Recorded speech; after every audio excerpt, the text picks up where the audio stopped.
이 32장, 33장 했습니다. 세 가지. 첫째, 하나님은 이스라엘의 하나님 되신다. 하나님께서 저 주시는 하나님이신 거 배웠습니다. 저 준다고 하는 것은 큰 사람만 져줄 수 있죠. 내게 힘이 있을 때 내가 져줄 수 있습니다. 또 사랑이 들어있는 사람만 져줄 수 있어요. 그러니까 정말 우리 하나님은 가장 크시고 사랑이 있기 때문에 횟수를 제한치 않고 져주시는 하나님. 두 번째로 우리가 배웠던 것은 주어진 상황을 피해서는 안 된다는 거였습니다. 야곱은 살려달라고 기도를 드렸는데 하나님께서 환도뼈를 치시고 다리를 절게 만들었습니다. 만약에 그 상황을 야곱이 회피했더라면, 위장했더라면 야곱의 생명은 보장이 안 되는 겁니다. 그것을 받아들였을 때 그 상황 속에 하나님의 해결이 있음을 믿고 받아들이고 나아갔을 때 하나님께서 작정하신 역사가 이루어졌습니다. 우리는 하나님을 믿는다라고 하면서 상황을 받아들이는 데에는 굉장히 인색합니다. 그 부분에서는 우리의 믿음이 없습니다. 내가 생각되는 상황만 펼쳐져야 복받은 것이고 반대되는 상황은 전부 다 하나님께서 나와 함께 하시지 않는 것으로 우리가 오해하는 경우가 참 많단 말이죠. 어떤 상황이든지 피해서는 안 된다. 그런데 그 상황을 피하기만 하려고 하기 때문에 우리는 하나님을 믿는다라고 하면서 기쁨도 없고요. 평강도 없습니다. 그래서 피하지 못할 상황이 주어질 때에 그것이 하나님의 뜻이라고 생각한다면 그 상황을 즐길 줄 아는 자가 되어야 합니다. 피할 수 없는 것은 즐기라. 이것이 하나님을 믿는 자의 자세가 되어야 합니다. 내가 피하려고만 하면 매일 짜증만 납니다. 그러나 이것은 내가 헤쳐나가야 될 거 내가 받아들이고 즐기면 그 속에서 매일매일 새로운 역사는 일어난다는 것이죠. 세 번째 우리가 배웠던 것은 인간은 고독을 두려워하지 말아야 된다는 것. 고독과 소외에 대해서는 여러 번 말씀을 드렸습니다. 그죠? 소외라고 하는 것은 나의 결정 때문에 사람들로부터 따돌림 받는 거예요.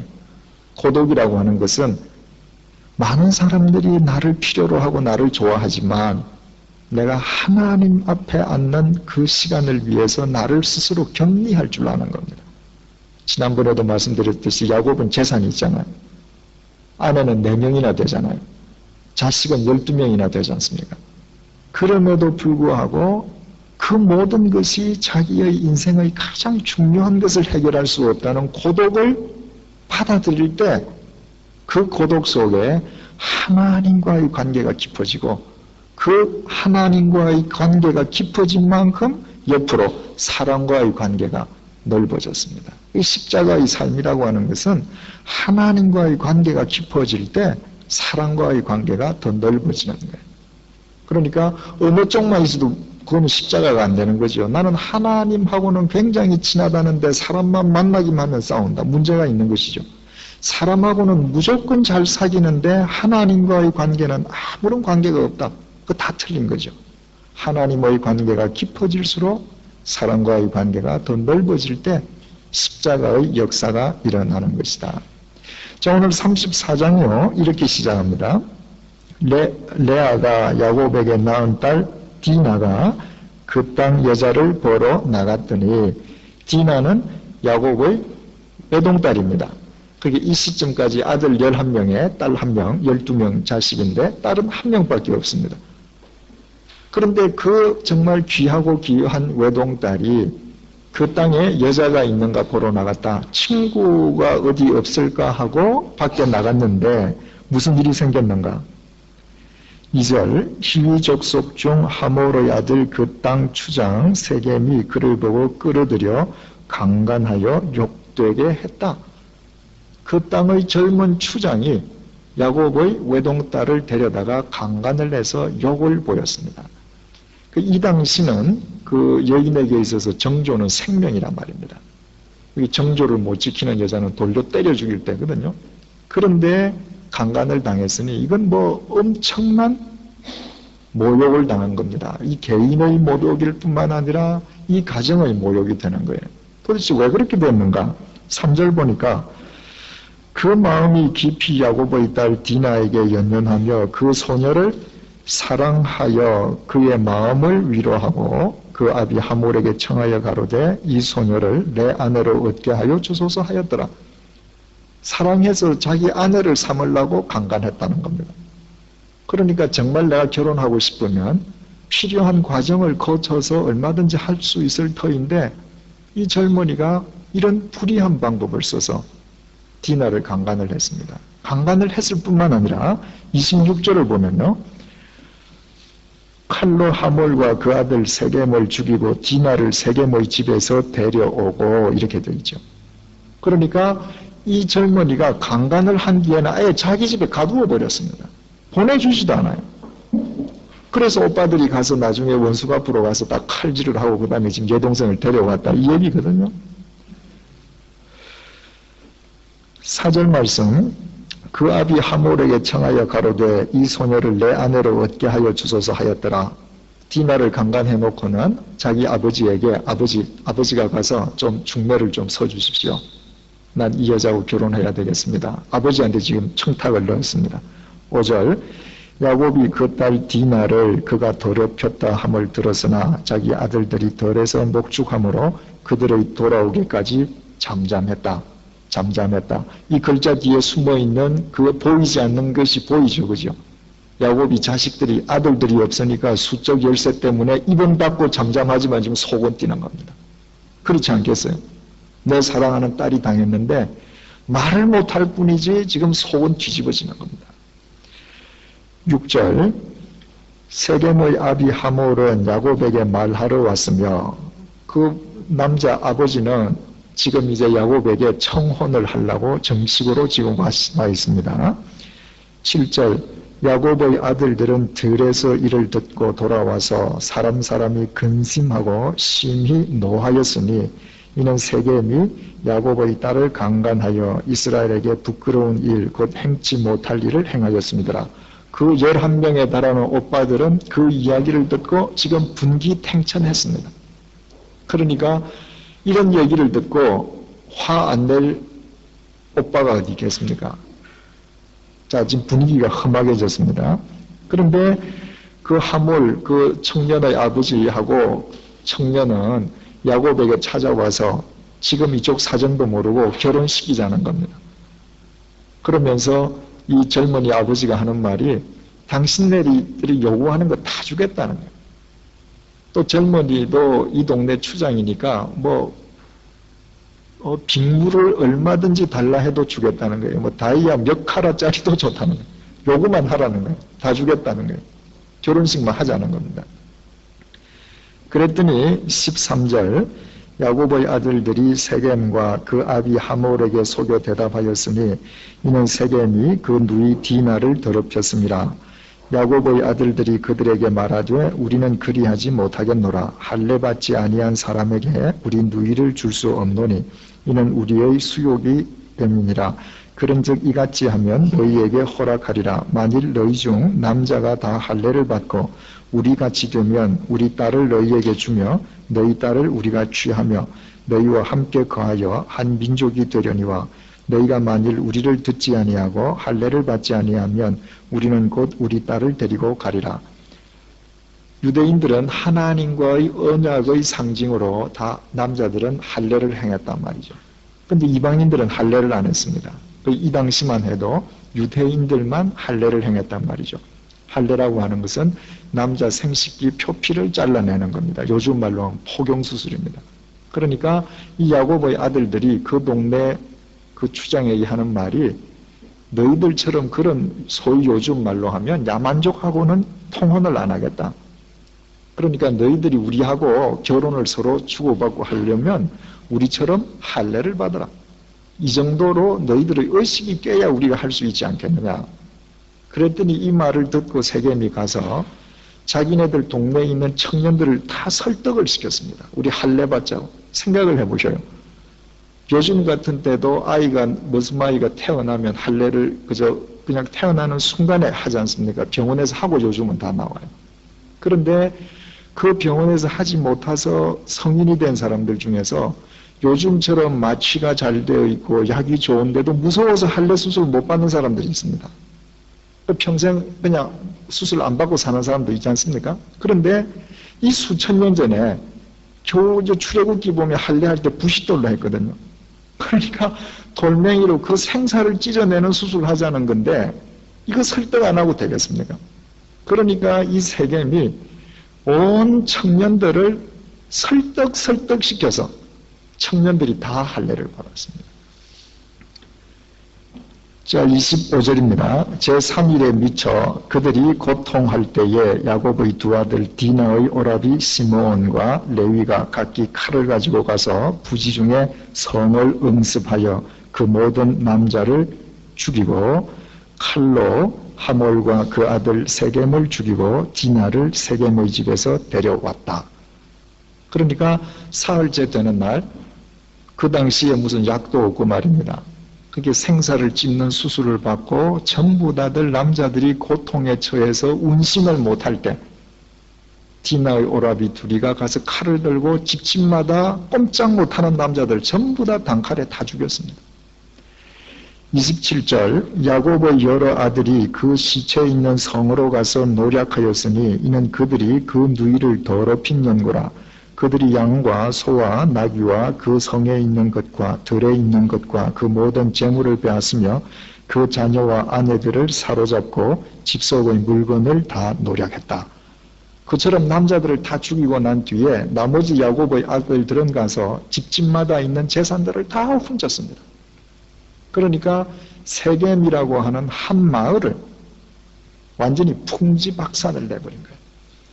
자, 30절 야곱이 시므온과 레위에게 이르되 너희가 내게 화를 끼쳐 나로 이 땅 사람 곧 가나안 족속과 브리스 족속에게 냄새를 내게 하였도다. 나는 수가 적은즉 그들이 모여 나를 치고 나를 죽이리니 그리하면 나와 내 집이 멸망하리라.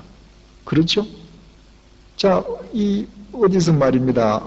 세겜 어디 이민족이 말입니다. 한 가문이 말이죠. 자기 마을에 와가지고 한 마을의 남자를 그냥 도륙질을 했습니다. 그러면 그 인근 마을 남자들이 가만히 있겠습니까? 다른 예를 들어서 우리 제네바 한인교회가 이 제네바에서 제네바 남자들을 전부 다 도륙질했다. 그러면 니용에 있는 스위스 사람들이 가만히 있겠습니까? 남자들이 때를 지어서 오겠죠, 그죠? 그 야곱이 생각할 때 지금 그 땅에는 세겜 마을만 있는 게 아니에요. 원주민들이 마을마다 포진했는데 이제 죽었다. 너희들이 왜 이런 짓을 했냐? 이 화가 이제 미쳐도 큰 화가 미친다. 큰일 났습니다.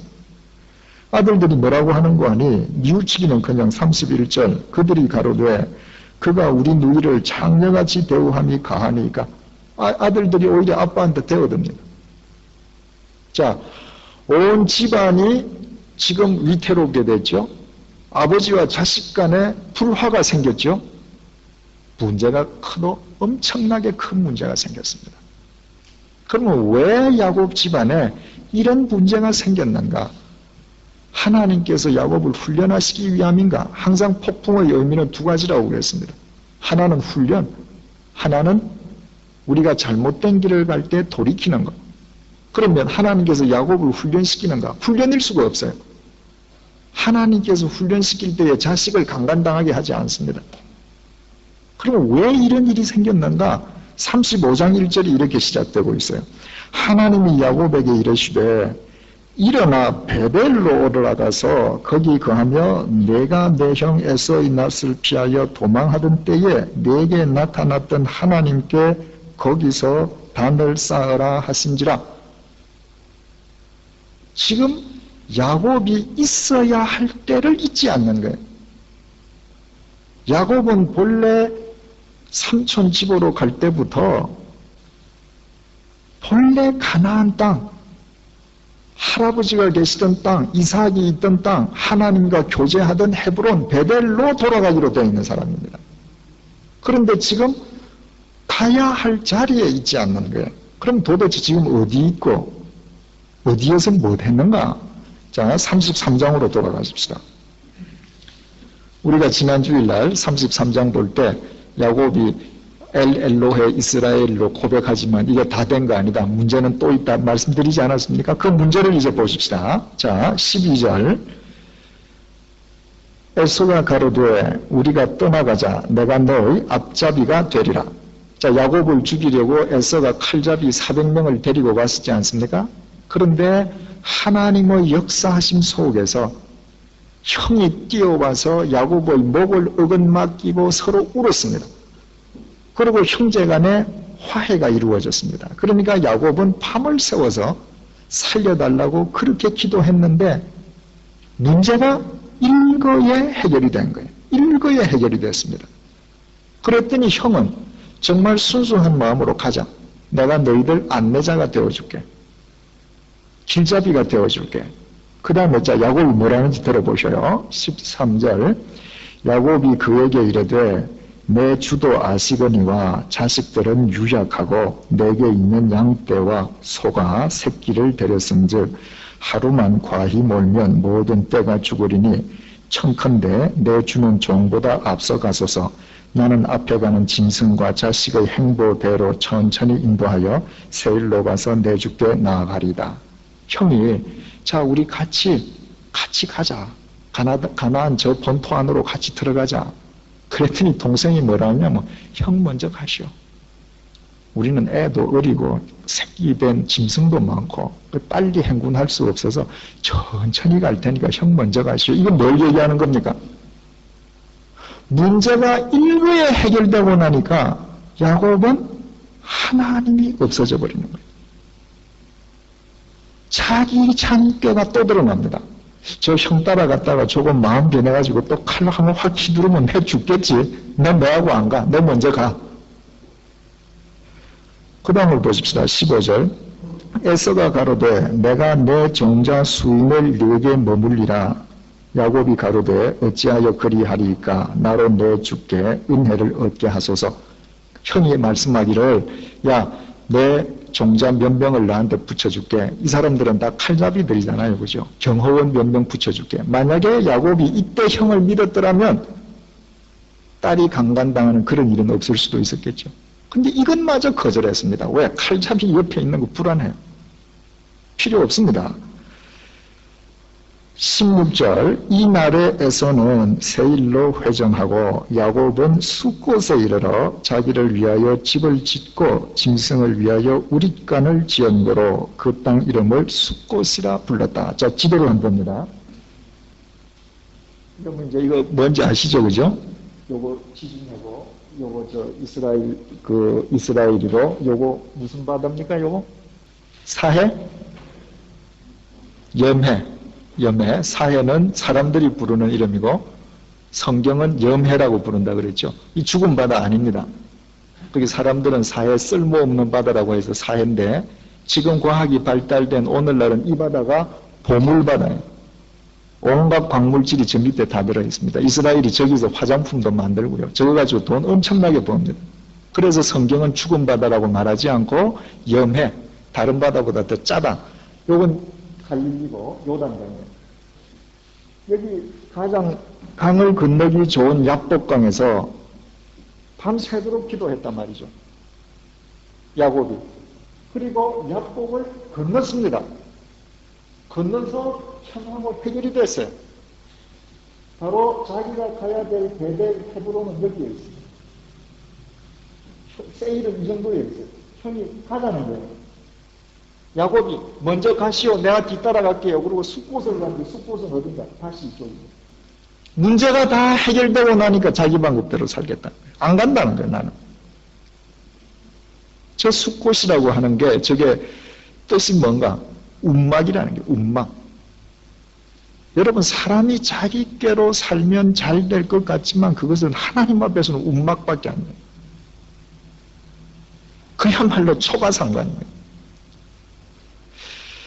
하나님께서 우리에게 어떤 내가 정말 이것이 참 절박한 문제다라고 생각할 때 하나님께서 그 문제를 해결하게 해주실 때 일거에 해주시잖아요. 왜? 하나님은 전능하시니까.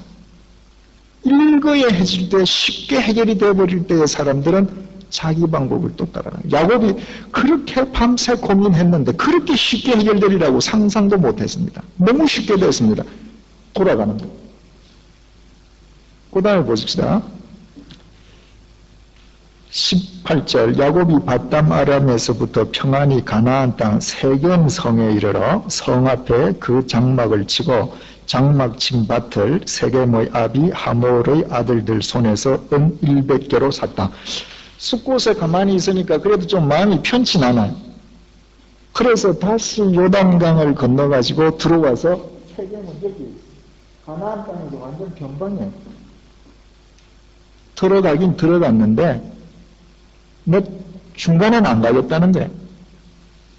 저 세겜이라고 하는 히브리 말의 뜻은 벼랑 끝이라는 말입니다. 벼랑 끝. 여전히 자기 장께를 믿어요. 그런데 하나님 보시기에는 절벽 끝에 서 있는 거예요. 이 세겜에 가서 뭘 했다고 되어 있습니까? 돈을 주고 땅을 샀다고 되어 있죠. 그러니까 야곱은 분명히 하나님 내가 베델로 돌아갑니다. 20년 전에 나로 하여금 돌아가게 하시면 내가 11조를 내고 뭐 어쩌고 저쩌고 그때 기도한 거 우리 다 봤죠. 그죠?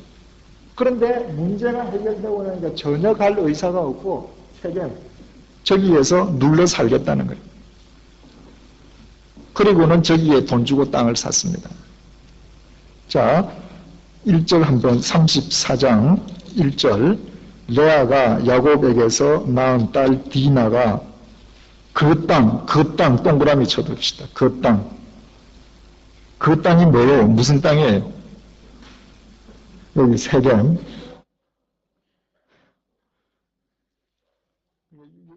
여기를 가야 되는데 저 땅에 있어서는 안 될 땅에 있다가 문제가 생겼습니다. 있어서는 안 될 땅에 있다.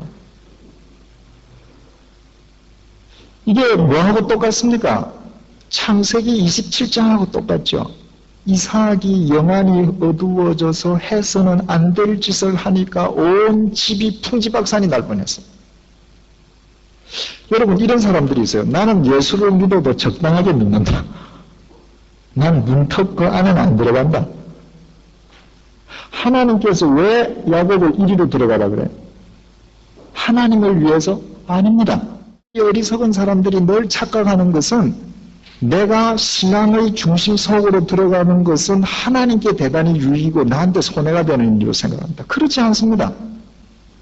하나님께서는 우리를 사랑하시기 때문에 볼무 안으로 들어오라는 거예요. 왜? 그것이 나를 위한 거거든요. 그것이 하나님 앞에서 이 세상에서 떳떳하게 사는 것이고 죽어서 하나님 앞에 떳떳하게 설 수 있는 것이고 그 길 외에는 길이 없습니다. 그러니까 하나님께서는 들어오라는 것인데 야곱은 저기에 손을 딱 끊어놓고 이 이상은 내 안 들어가겠다는 거예요. 그리고 33장 제일 마지막에 20절에 보셔요. 거기 당을 쌓고 그 이름을 엘로헤 이스라엘이라 했다. 세겜에서 하나님 나의 이스라엘의 하나님하고 고백을 멋지게 했습니다. 우리가 멋지게 깨닫고 하나님 앞에 멋지게 고백은 하지만 우리의 신앙의 자리는 세겜인 경우가 있을 수 있잖아요. 그죠? 그러니까 꼭 우리 얘기를 지금 해주는 겁니다. 또 35장을 봅니다. 2절 야곱이 이에 자기 집 사람과 자기와 함께한 모든 자에게 이르되 너희 중의 이방 신상을 버리고 자신을 정결케 하고 의복을 바꾸라. 우리가 일어나 베델로 올라가자. 나의 환난 날에 내게 응답하시며 나의 가는 길에서 나와 함께하신 하나님께 내가 거기서 단을 쌓으려 하노라 하며 그들이 자기 손에 있는 모든 이방 신상과 자기 귀에 있는 고리를 야곱에게 주는지라. 야곱이 그것들을 세겜 근처 상수리 나무 아래에 묻었다. 이때까지 야곱과 같이 있는 처자식들이 전부 다 우상을 지니고 있습니다. 무슨 얘기예요? 하나님은 열심히 고백하고 찾고 있으면서 실상은 양다리 걸치고 있는 겁니다. 내 하고 싶은 대로 다 하는 겁니다. 입으로는 엘로에 이스라엘 고백하고 다리는 세겜 땅에다 두고 있는 겁니다. 문제는 있어서는 안 될 세겜 땅에 있다가 저렇게 디나가 강간을 당하고 자기 아들들이 도륙 살인을 하고 야곱의 목숨이 위태로워지고 부자 관계가 삐뚤어지고 나서 비로소 35장 1절 하나님이 야곱에게 이르시되 하나님 말씀이 들렸다는 겁니다. 자, 우리 지지난주에 말씀드렸죠. 사람들은 흔히 모세가 80세가 될 때에 하나님의 말씀이 처음으로 임한 것으로 오해한다고. 아닌 거 우리 다 봤죠, 그죠? 모세는 40세 때에 이미 이스라엘 백성을 자기 형제로 에집트 군인을 원수로 봤습니다. 죽여놓고는 하나님의 뜻이라고 자기 백성들이 생각해 줄 줄 알았어요. 하나님 다 알고 있었습니다. 그런데 80세 때에 모세야 부르시는 하나님의 음성을 듣고 거기에서 모세가 깨졌다라고 하는 것은 그 하나님의 말씀이 나를 향하신 말씀이라는 것을 비로소 깨달은 거예요. 그 순간에. 마찬가지입니다. 디나가 강간을 당하고 이 집에 폭풍이 불 때에 하나님께서는 침묵하고 계셨는가? 그렇게 생각하면 우리가 성경을 한 단계 밑으로 보는 거죠. 하나님께서는 말씀하시지만 야곱에게 안 들리는 거예요. 내가 욕심대로 나아갈 때는 하나님 말씀이 안 들려요. 다 뒤집어지고 나서, 다 문제가 터지고 나서 그제서야 비로소 하나님 말씀이 하나님 말씀으로 들리기 시작하는 겁니다. 하나님 말씀을 요한복음 1장 1절에 태초에 말씀이 계시니라 로고스입니다.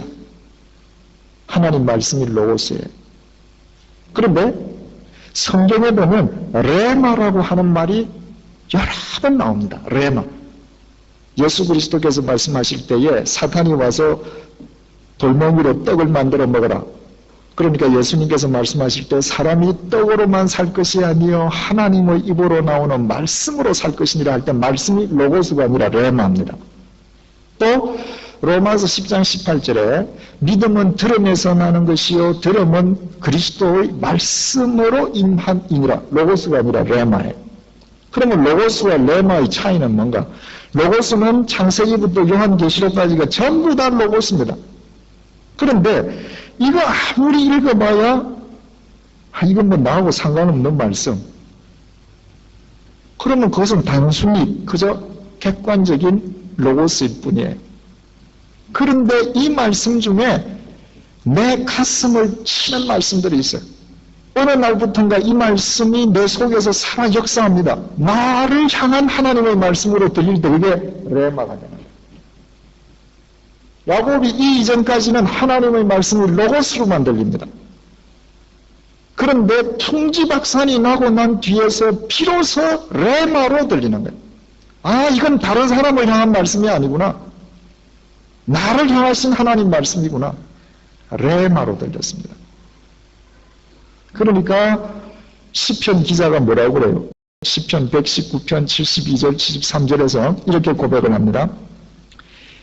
고난당한 것이 내게 유익이라. 이로 인하여 내가 주의 율례를 배우게 되었나이다. 주의 입의 법이 내게는 천천 금은보다 승하니이다. 내가 고난을 당한 것이 정말 유익이다. 왜? 이로 인해서 하나님의 말씀을 배우게 되었다. 그게 무슨 말이에요? 고난을 당하면서 로고스가 나한테 레마로 바뀌어지더라는 거예요. 이 모든 말씀이 나를 향하신 하나님의 말씀이 되더라. 그래서 고난당한 것이 유익이다. 이렇게 고백했습니다. 그러면 실상 가장 좋은 믿음의 사람, 소유자는 어떤 사람이겠습니까? 평온할 때, 아무 일 없을 때 하나님의 로고스를 레마로 받아들이면 그 사람이 최고의 믿음입니다. 흔히들 깨어지고 부수어지고 난 다음에 로고스가 레마가 돼요. 저도 마찬가지입니다. 저도 그런 과정을 똑같이 겪었습니다.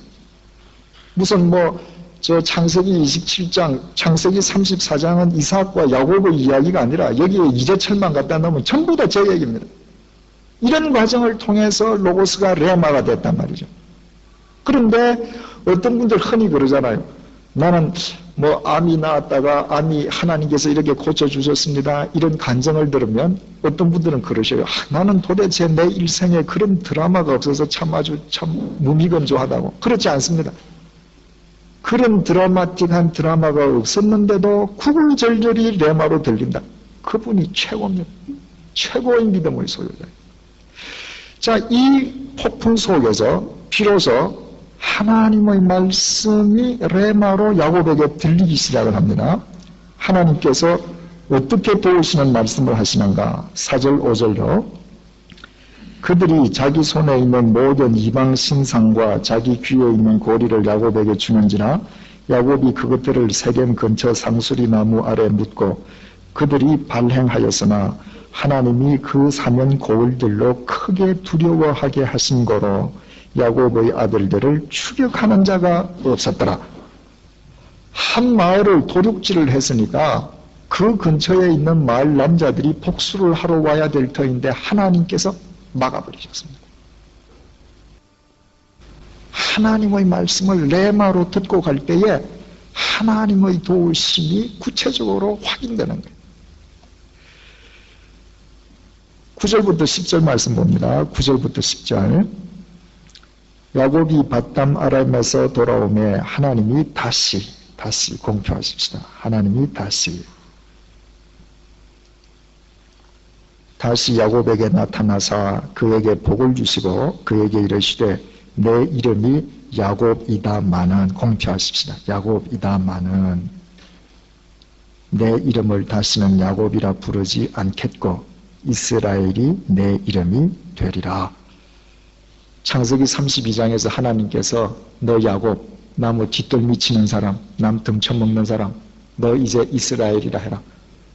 새로운 이스라엘, 하나님과 겨루어서 이긴 자, 저 주시는 하나님, 이름 바꿔라. 그랬는데 지금 요 구절대로 하면 무슨 얘기입니까? 네가 여전히 나를 또 등쳐먹었지만 내가 또 져줄게 이 말이에요. 여기에 하나님의 사랑이 있는 겁니다. 여러분이 누가 정말 내 잘못했습니다. 이제 이건 마지막입니다. 그래서 좋다. 너 그러지 마라. 머리도 쓰다듬어주고 돈도 주고 뭘 다 해줬는데 또 와서 내 등을 쳐먹었다면 너 이제 상종 안 한다 이럴 텐데 너 또 등 쳐먹었지만은 이스라엘 내가 또 져줄게. 또 져줄게. 이 사랑 때문에 야곱이 거듭나지 않을 수 없는 것이죠. 11절 말씀요. 나는 전능한 하나님이라 공표하십시다. 나는 전능한 하나님이라. 하나님께서 이스라엘 저주시는 하나님이심을 야곱에게 일깨워 주시고 다시 전능하신 하나님이심을 일깨워 줍니다. 다시는 네 잔꾀를 믿지 말라는 거예요. 네 잔꾀를 믿어봐야 너는 수꽃, 외양간 같은 운막, 네 인생은 벼랑 끝에 서는 걸림밖에 안 된다는 거예요. 내가 너에게 말한 대로 너 인생을 가꾸면 내가 너를 책임져 주는데 이제부터 그렇게 살라는 거예요. 야곱이 결심을 이렇게 합니다. 14절 야곱이 하나님의 자기와 말씀하시던 곳에 기둥 곧 돌 기둥을 세우고 그 위에 전제물을 붓고 또 그 위에 기름을 붓고 하나님이 자기와 말씀하시던 곳의 이름을 베델이라 불렀더라. 다시 베델이라 불렀습니다. 그러니까 저 베델이라고 하는 것이 어떤 특정 공간, 지형적인 장소만을 의미하는가? 그게 아니라 이 야곱의 고백 속에는 이제 나는 정말 하나님을 믿는 이스라엘답게 내가 어디에 있든지 거기에 계시는 하나님과 동행하겠다는 거예요. 내가 어디에 있든지 거기가 하나님의 베델임을 내가 고백하고 살아가겠다는 것입니다. 그 증거가 어디서 나타나는가? 곧 뒤에 나타납니다. 16절 그들이 베델에서 발행하여 에브라스에 이르기까지 얼마 길을 격한 곳에서 라헬이 임산하여 심히 신고하더니 그가 난산할 즈음에 산파가 그에게 이르되 두려워 말라 지금 그대가 또 등남하느니라. 라헬이 야곱이 제일 좋아하던 아내였죠. 그 요셉을 낳았던 아내인데 이 아내가 길에서 또 한 아들, 두 번째 아들을 낳는 겁니다. 두려워 말라 지금 그대가 또 등남하느니라 하매 그가 죽기에 임하여 그 혼이 떠나려 할 때에 이 라헬이 지금 난산을 하면서 아이를 낳으면서 죽는 겁니다. 그런데 뭐라고 했느냐 하면 아들의 이름을 베논이라 불렀다. 베논이. 베논이 밑에 줄에 뭐라고 되어 있습니까? 슬픔의 아들이다. 라헬은 지금 아이가 태어나는데 자기는 죽어요. 이 아이가 태어나면서 엄마 젖도 못 먹는 아이가 되어버렸지 않습니까? 그러니까 이 슬픈 일을 이걸 어떡하냐. 이 자식은 정말 슬픔의 자식이구나. 베논이다 이렇게 불렀습니다. 그랬더니 야곱이 뭐라 그래요? 그 아비가 그를 베냐민이라 불렀더라. 아니다. 슬픔의 아들 아니다. 베냐민이다. 베냐민 뜻은 뭐라고 되어 있습니까? 오른손의 아들. 오른손은 누구 오른손? 하나님의 오른손이 이 아들을 붙잡고 있다. 야곱이 이렇게 바뀌었습니다. 왜 슬픔의 자식이냐? 엄마는 죽어도 인간은 곁에 없어도 하나님이 당신의 능력의 손으로 잡고 있다. 베냐민이다. 이렇게 신앙을 고백했습니다. 이제 끝까지와는 완전히 틀려졌죠. 이게 누구 공로입니까? 하나님의 공로입니다. 네가 다시 나를 등쳤지만 네가 야곱이다마는 또 내가 이스라엘 해줄게. 또 져줄게. 그 하나님의 사랑 속에서 내가 어디를 가든지 베델로 내가 살아가리라 한 그 신앙 고백이 지난번에는 엘로에 이스라엘하고 세겜으로 갔는데 지금은 그게 아니라 정말 두 발을 어디에 딛고 있던 하나님과 동행하는 자로 거듭나 있는 모습을 보여줍니다. 27절 말씀요. 야곱이 기럇 아르바의 마므레로 가서 그 아비 이삭에게 이르렀으니 마침내 아버지를 만나서 상복했습니다. 이르렀으니 기럇 아르바는 곧 아브라함과 이삭의 우거하던 헤브론이라. 헤브론 공표하십시다. 헤브론이라. 헤브론 뜻이 뭐라고 그랬죠? 교제의 자리. 하나님과 교제하는 자리다 이 말입니다. 그러니까 헤브론이라고 하는 것은 특정한 지명 이상의 의미죠. 비로소 야곱이 그 삶이 하나님과 동행하는 하나님과 교제하는 헤브론의 사람이 되었다 이 얘기입니다. 그리고 28절로 29절 이삭의 나이 180세라. 이삭이 나이 많고 늙어 기운이 진함에 죽어 자기 열조에게로 돌아가니 그 아들 에서와 야곱이 그를 장사하였더라. 불과 20년 전에 어떤 일이 있었습니까? 이삭은 아버지한테 사기쳤죠. 에서가 이삭을 죽이려고 그랬죠. 그래서 야곱은 도망갔죠. 한 가정이 인간의 무지와 욕심과 실수 때문에 풍지박산이 났던 가정을 하나님께서 봉합해 주심으로 이야기가 끝나고 있습니다. 아버지 이삭이 죽었을 때에 에서와 야곱이 협력해서 아버지 장사를 지내고 있습니다. 이 찢어진 가정이 하나님 앞에서 바로 서게 된 이것이 누구의 공로인가? 하나님의 공로라는 겁니다. 하나님께서 해주셨다는 거예요. 그래서 이 사실을 깨닫고 난 뒤에 야곱은 그야말로 이스라엘답게 이제 살아갑니다. 그리고 성경 창세기의 카메라 초점은 다음 36장 에스를 건너뛰어서 37장 요셉으로 넘어가겠다는 겁니다. 자, 오늘 우리 배운 거 34장 35장에서 세 가지 우리 결론을 얻습니다. 이스라엘의 하나님은 전능하신 하나님임을 하나님께서 다시 확인시켜 주시고 야곱의 이야기가 막을 내립니다. 져주시는 하나님이 무능하기 때문에 져주시는 거 아니라는 거예요. 전능하시다는 겁니다. 그러므로 전폭적으로 그분에게 삶을 맡기라는 겁니다. 누구를 위해서? 하나님을 위해서? 아니, 나 자신을 위해서. 두 번째로 오늘날 우리가 살아있다면 이것이 누구의 공로인가? 하나님의 공로라는 겁니다. 하나님의 공로. 하나님께서 이제 끝까지 수도 없이 져주셨기 때문에 오늘 우리가 이런 모습으로 여기에 지금 앉아있는 겁니다. 하나님의 공로예요. 세 번째로 그 사랑을 안다면 우리는 지금부터 정말 이스라엘답게 바꾸어 말하면 헤브론의 사람답게 살아야 된다. 그 사랑을 내가 늘 알고 살아간다면 그 헤브론의 사람이라는 게 뭡니까? 평상의 삶 속에서 하나님과 동행하는 삶. 바로 그것이 지금 헤브론. 그러니까 여기 아까 세겜이라는 지명도 나오고 숫곳이라고 하는 게 다 나왔지만 저것은 어떤 지형의 이름으로 우리에게 지금 하나님께서 가르쳐 주시는 바는 뭐예요? 세겜, 숫곳 이것은 내가 평상 삶 속에서 동행 안 하겠다. 이런 이야기였거든요. 그런데 마침내 헤브론으로 갔다라고 하는 것은 그 평상의 삶 자체가 하나님과 동행하는 삶이 됐다는 거예요.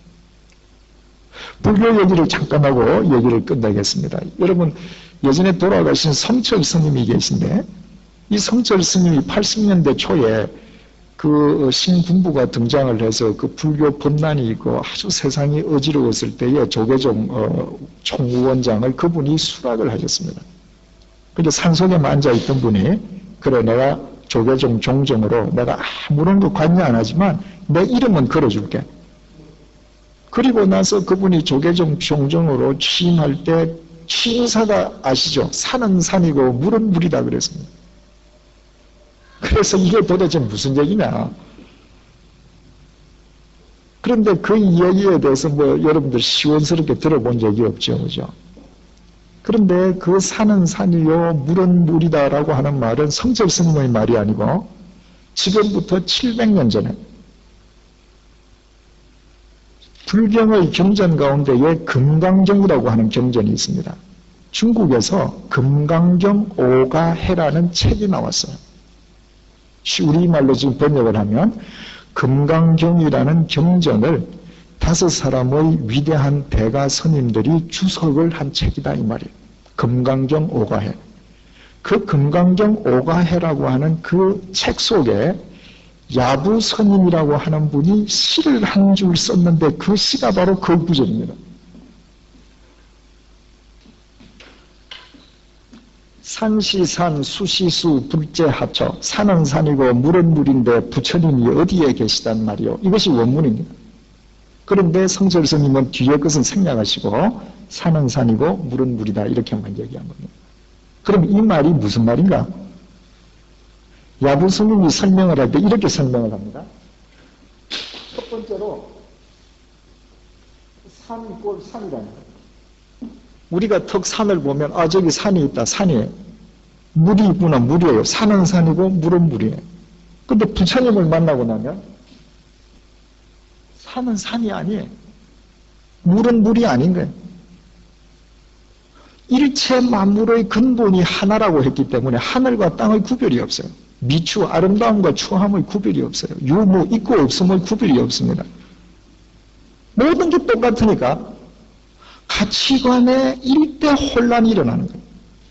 산 같은데 산이 아니고 물 같은데 물이 아니고 물이 산이고 산이 물이고 하늘 속에서 땅을 보고 이렇게 되는 겁니다.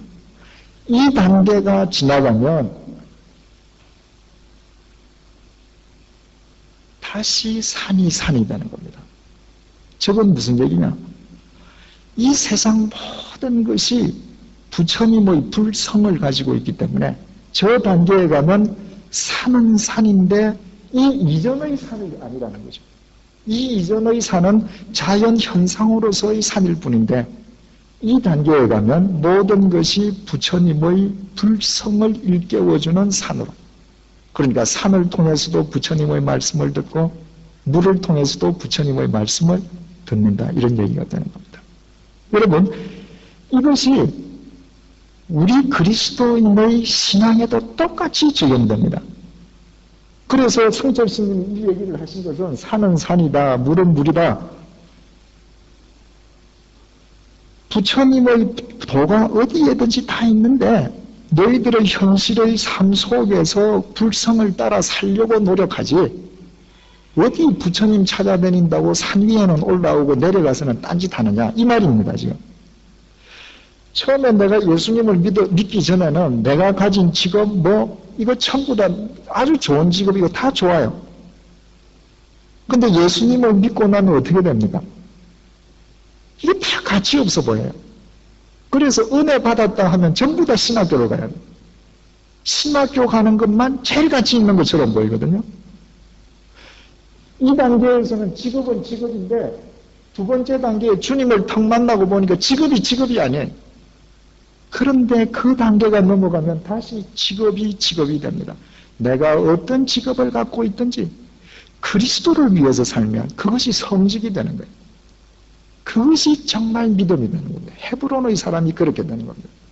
내가 신학교 가서 목사가 돼서 그런 것이 아니라 내가 예전과 똑같은 사무실에 있는데 예전에는 내 직업이 나의 영광을 위한, 나 자신을 위한 직업이었는데 지금 내가 똑같은 책상 앞에 앉아 있지만 나는 주님, 이 자리에서 주님께서 내게 요구하시는 바를 위해서 내가 앉아 있는 겁니다. 그게 헤브론의 사람이에요. 바로 이 성경이 야곱이 헤브론으로 갔다. 그 아브라함과 이삭이 있던 거기에 이제 마지막 인생의 여정을 풀었다. 그 얘기는 뭐예요? 무엇을 하든 하나님을 위해서 사는 사람이 됐다. 이런 얘기가 됩니다. 불교에서 이 진리를 깨우치는 것을 견성이라고 합니다. 견성. 크게 정말 모르던 게 갑자기 이 산은 산인데 뭔가 팍 진리를 깨우쳤어요. 그런데 불교에서 제일 위험할 때가 저 때라고 그럽니다. 왜 저 때가 제일 위험하냐? 요 단계거든요. 산은 산이 아니고 물은 물이 모든 것이 뒤바뀌어져 있기 때문에 제일 실수가 많을 때가 이때입니다. 자기의 도만 최고라고 생각하고 남의 도는 전부 다 부정할 때도 저 때. 그래서 이 견성의 단계는 오도의 단계로 나가요. 오도라는 게 뭔가? 아낙네가 물을 깃고 나무꾼이 나무를 하는 것이 이것이 바로 불성을 위한 거예요. 내가 밥을 짓는데 예전에는 나를 위해서 지었지만 이제는 틀려요. 그래서 평상의 삶이 부처님의 뜻을 위해서 사는 삶이 진짜 불도다. 오도로 안 나가면 안 된다는 거예요. 여러분, 우리가 성령님을 탁 만났을 때 정말 내가 지금까지 경험하지 못했던 성령님을 탁 만났을 때 우리 속에 기쁨이 있습니다. 내가 이제까지는 도대체 경험해보지 못했던 희열이 내 속에서 있어요.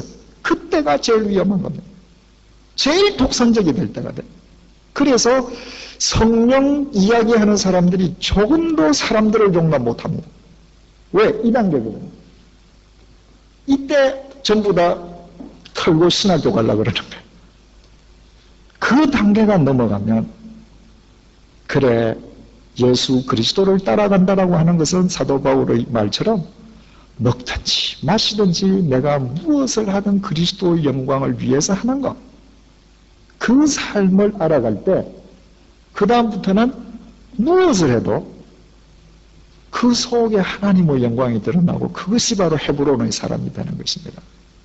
여러분, 우리가 어떻게 이렇게 될 수 있었는가? 이 두 가지의 어떤 그 큰 틀의 원리를 보면 똑같은 것 같지만 저 불교는 저 길을 혼자 가야 되는 겁니다.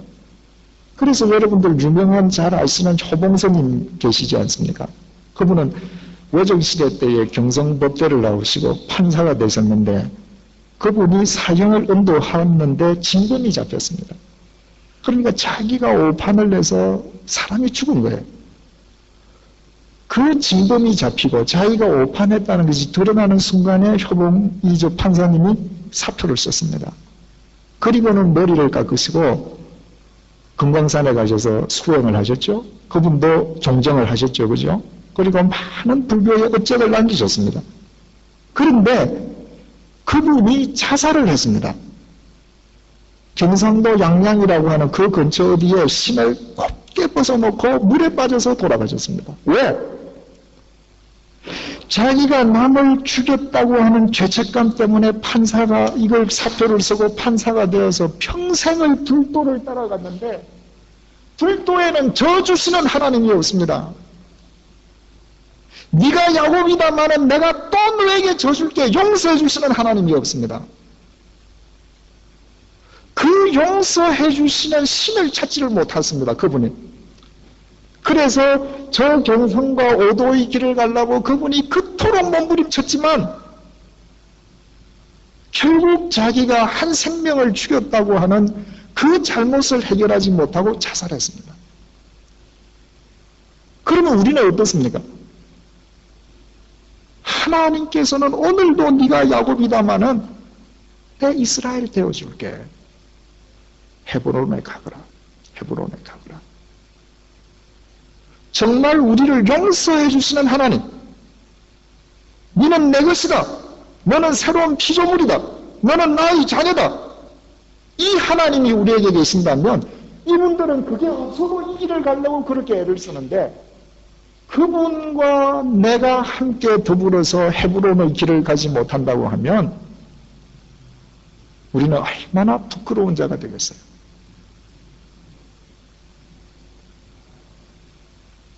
야곱이 인생 말년에 하나님의 사랑을 깨닫고 헤브론에서 하나님과 동행하는 자가 되어서 참 아름답게 그 인생이 막을 내렸습니다. 그러나 만약에 야곱이 바울처럼 젊었을 때, 조금이라도 더 가능성이 있을 때 그 인생이 바뀌어졌더라고 하면 더 멋지게 살았겠죠. 그죠? 지난번에도 말씀드렸습니다마는 늦었다고 생각할 때가 가장 빠를 때입니다. 우리에게는 저주시는 하나님이 계십니다. 절대 우리는 우리 자력으로 속죄를 찾아가는 사람들이 아닙니다. 하나님께서는 이미 저 주셨습니다. 그 하나님과 동행하는 헤브론의 삶을 삶으로 여러분의 삶 속에 그분이 원하시는 계획하신 아름다운 뜻들이 아름답게 펼쳐지시기를 주님의 이름으로 축원드립니다. 오늘 하루도 네가 야곱이다마는 그러나 이 밤에 너를 또 이스라엘로 세워주마. 하나님께서 약속해 주시는 것 정말 감사합니다. 저 주시는 하나님이 계시기에 하나님의 공로로 이 순간 이런 모습으로 주님 앞에 나올 수 있었음을 하나님께 다시 감사를 드립니다. 저 주시는 하나님은 무능하신 하나님이 아니시라 전능하신 하나님 아버지 되심을 이 시간 또 깨닫게 해주셔서 정말 감사합니다. 하나님 아버지, 주님의 그 사랑 때문에 그 사랑을 힘입어서 그 사랑을 위해서 그 사랑으로 더불어 날마다 헤브론의 사람들이 될 수 있도록 도와주옵소서. 헤브론의 삶을 사는 그 삶 속에만 참된 평강과 행복과 영원한 기쁨이 있음을 그 삶을 살아가면서 확인하는 지혜로운 자들이 되게 도와주옵소서. 하나님께서 우리에게 주신 창세기부터 요한계시록까지 그 모든 말씀이 단순히 로고스로 끝나는 것이 아니라 그 말씀이 우리의 관절을 찌르고 골수를 쪼개어서 우리의 심령 속에서 날마다 살아 역사하는 레마가 되게 하여 주옵소서. 우리의 삶이 온통 그 말씀의 통로가 될 수 있도록 도와주셔서 우리의 삶을 통하여 그 말씀의 능력과 표적과 기사가 일어나게 하여 주옵소서. 오늘 밤도 주님께서 주님의 품으로 품어주시고 내일도 주님의 뜻 가운데에서 능력 있는 그리스도인의 삶을 아름답게 수놓아갈 수 있도록 은혜로 함께하여 주옵소서. 이 모든 말씀 우리 주 예수 그리스도의 이름으로 기도드리며 주님께서 가르쳐 주신 기도를 드리오니 하늘에 계신 우리 아버지여 이름이 거룩히 여김을 받으시오며 나라의 임하옵시며 뜻이 하늘에서 이룬 것 같이 땅에서도 이루어지이다. 오늘날 우리에게 일용할 양식을 주옵시고 우리가 우리에게 죄 지은 자를 사하여 준 것 같이 우리 죄를 사하여 주옵시고 우리를 시험에 들게 하지 마옵시고 다만 악에서 구하옵소서. 대개 나라와 권세와 영광이 아버지께 영원히 싸움나이다. 아멘.